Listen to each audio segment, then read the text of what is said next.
હર હર મહાદેવ, જય અર્બુદામાં, જય હર્ષિદમાં. જે 2 દિવસ પહેલા હું વિડીયો બનાવ્યો હતો અને આજે સંમેલનમાં અમે હાજર રહ્યા અને સંમેલનમાં અમે હાજર રહીને ત્યાં ગામમાં ગયા અમારો હક લેવા, પરંતુ અમે શાંતિથી અને એ રીતે એક વર્તનથી અને એક સંસ્કારથી અમે વાત કરી રહ્યા હતા. છતાં પણ નિર્ણય લેવાના એક બહાનું કરી અને અમને ગામમાં બોલાવ્યા. પછી એમને કીધું કે ભાઈ અમારા આગેવાનો આવે છે, તમે રાહ જુઓ. તો અમે રાહ જોતા હતા અને એમના કોઈક આગેવાન આવ્યા પણ અને પોલીસ પણ હાજર હતી. પોલીસ ખાસી સંખ્યામાં હાજર હતી. છતાં એમને અમને છેતરીને પાછળથી ઘા કર્યા. અને ભાઈ મારે બીજું કોઈ કહેવું નહીં, પણ બનાસકાંઠાના કોઈ પણ ચૌધરીનો આજ પછી મારા ઉપર વિશ્વાસ ઉઠી ગયો છે મારો. અને આ જે રૂની ગોમ 64 નું એક ગોળ, એને મારે એટલું જ કહેવું કે ભાઈ તમારો 64 નો ગોળ આખા ચૌધરી સમાજમાં સૌથી મોટો ગોળ, છતાં તમે 64 જણા નતા અને હતા તો એ તમે શું કરી નાખ્યો? તમારા 3 થી 4 સમાજના યુવાનો ઘાયલ થયા, છતાં તમે ઉભા રહ્યા, તમે કશું ના કરી શક્યા. અને પોલીસને પણ એટલું કહેવું કે તમે પોલીસ એક અમને પ્રોટેક્શન આપે, પણ ગુજરાત પોલીસને થઈ ગયું કે અમને કોઈ પ્રોટેક્શન નહીં આપી શકતું.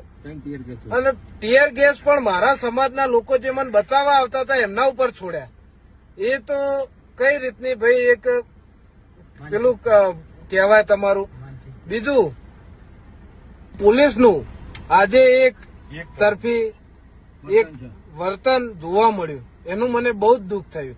પોલીસ અને સામેવાળાએ પણ જેને મારા ઉપર હુમલો કર્યો અને મારા 2-3 બીજા પણ મિત્રો ઘાયલ થયા, એમને મારે એટલું સામેવાળાને કહેવું કે ભાઈ તમે અમને કહી દીધું હોત કે અમે તૈયારીમાં છીએ તો અમે પૂરેપૂરી તૈયારીમાં આવત. અને અમે કોઈ એ નતા, પણ તમે અમને છેતરીને બોલાયા કે ભાઈ અમારે સમાધાન કરવું છે, અમારા આગેવાનો આવે છે. તો તમારા આગેવાનો તો જ મારા સમાજના આગેવાનોને કહેવું છે કે ભાઈ શંકરભાઈ તમે એવડી મોટા પદ ઉપર બેઠા, તમારી છોકરીને ન્યાય નહીં અપાઈ શકતા?